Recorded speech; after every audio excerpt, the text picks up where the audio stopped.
예, 나스닥에서 실적이 양호한 애플을 보시겠습니다. 애플에 대해서 아시고 나면은 그 양호한 애플조차도 라는 생각이 좀 드실 것 같긴 한데요. 그러니까 뭐 어떠한 뉴스로 실적 좋아졌다라기보다는 실적이 얼마나 좋아졌고 그리고 주가가 얼마나 더 올랐는가 보시면은 이 부분이 2018년도입니다. 그러니까는 버핏이 애플을 매수한 시기는 요 시기라는 점을 일단 아시고 계시고요. 이제 18년 이후로는 매수를 안 했으니까요.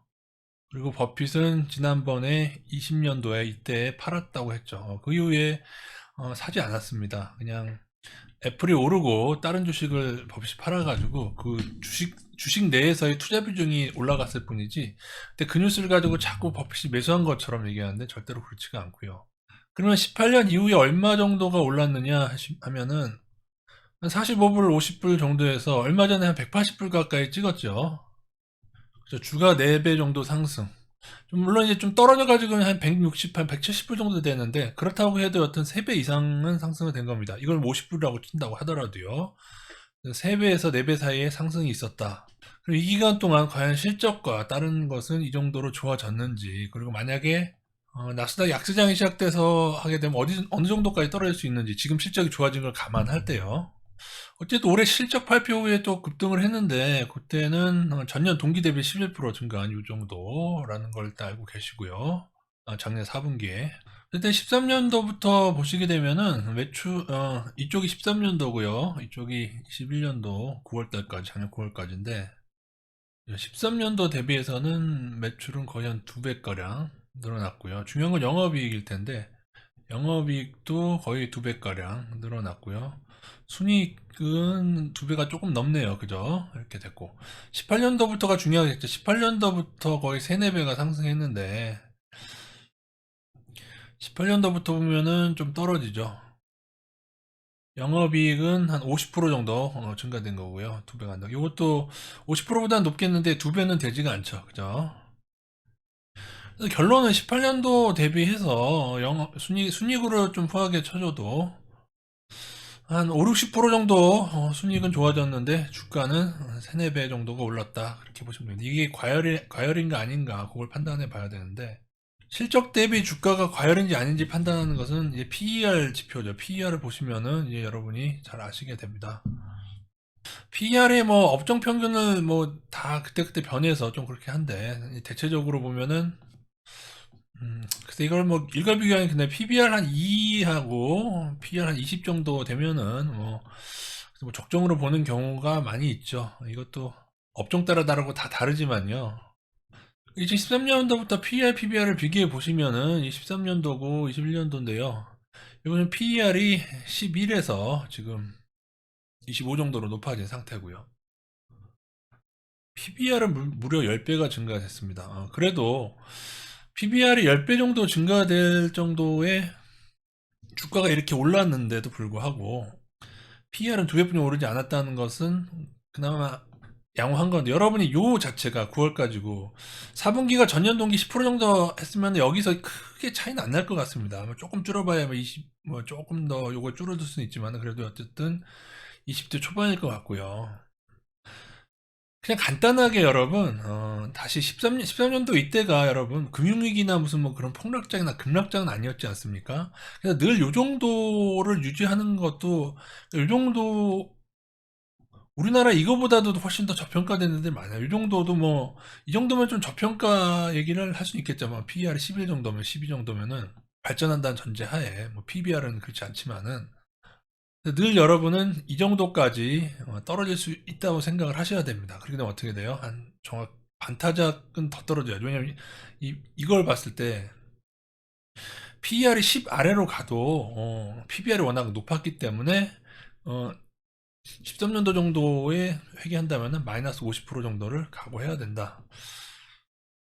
즉 이후에 실적이 18년도에서 20년도까지 많이 좋아져서 그나마 이게 선방한 거죠. 이게 만약에 선방을 안 했다면은 이 18년도 대비해서 PBR도 거의 3배가 넘게 올랐는데 이렇게 되면 이것도 거의 한 60에서 80 정도로 좀 고평가였을 텐데 실적이 좋아진 건 사실이다. 그러나 이게 애플뿐이 아니고 우리나라도 그랬지 않습니까? 우리나라도 오히려 비대면 수혜로 스마트폰이나 이런 것들이 좀 더 잘 팔리는 시기가 돼버렸다는 것을 감안해야 됩니다. 즉 여러분 20년도와 21년 실적이 좋아진 게 오히려 비대면 시대가 오면서 여행 갈 돈 그런 거 대신에 오히려 좋은 스마트폰이나 좋은 컴퓨터 그런 것들을 사는 일들이 있었다라는 점을 감안을 한다면은 이후에 자칫 여기서 실적이 20년 작년하고 재작 실적이 안 나오고 실적이 조금이라도 한 30%라도 줄어들게 돼서 다시 19년도 수준으로 회귀가 되게 된다면은 19년도 영업이익과 순이익이 다시 회귀가 된다면은 실적이 한 마이너스 40% 정도 안 좋아지게 됩니다. 이렇게 되면은 그럴 때 주가는 지금 고점 대비 3분의 1까지 떨어질 수 있죠. 마이너스 70에서 마이너스 80%까지도 떨어질 수 있다. 이렇게 보시면 될 것 같습니다.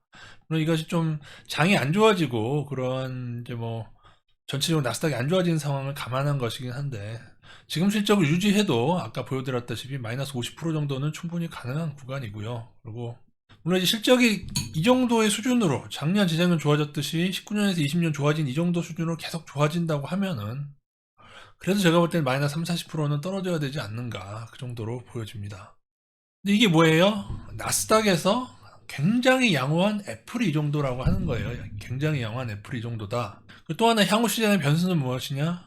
폴더블 폰. 삼성이 지금 Z 플립인가 그 접는 폰, 폴더블 폰, 액정이 이제 구부러지는 그런 걸로 인해서 지금 유럽 시장에 1위를 다시 수성을 했는데요. 지금 여러분, 애플이 아무리 잘 나가지만은 점유율 면에서 아직은 삼성전자가 1위입니다.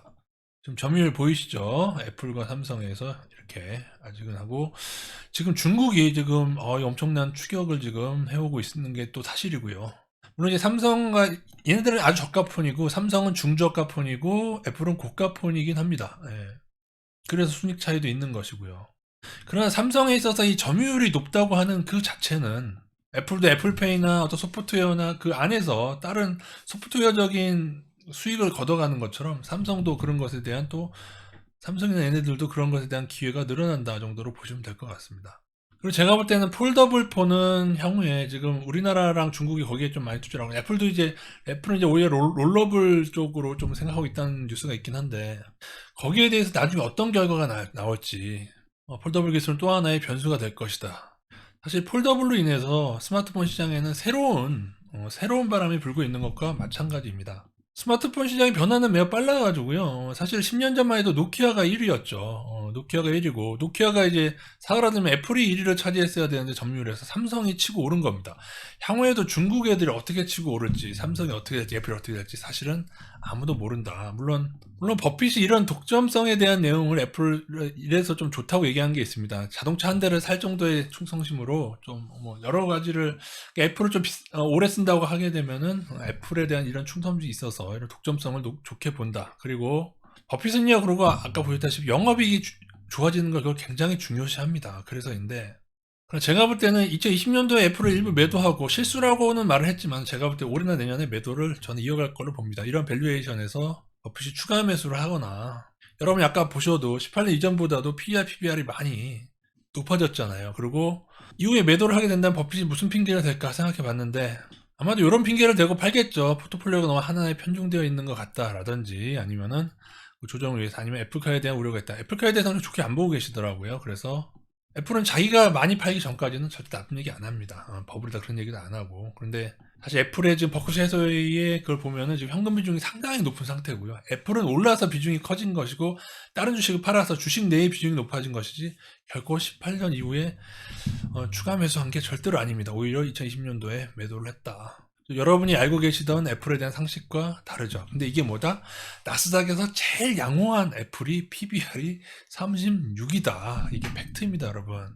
PR 되고 PBR만 봤을 때 여러분 지금 문제되고 있는 우리나라 종목들 보면은 다 10 정도에서 카카오나 셀트론 같은 애들 있지 않습니까? 다 10 정도에서 여기서 3이나 2, 3 정도 지금 5 정도까지 절반 폭락했는데 이런 애들이 보통 다 2에서 3까지 폭락함으로 인해서 제약주가 문제가 되는 경우가 많습니다. 특히 이게 한 50 가까이 되는 애들은 거의 폭락을 거듭한 경우가 많고요. 그래서 애플의 PBR이거는 굉장히 아찔하다. 실적이 조금이라도 작년 같지 않게 되는 날이 오면은 애플도 제가 볼 때 마이너스 70%를 각오해야 될 수도 있습니다. 고점 대비요.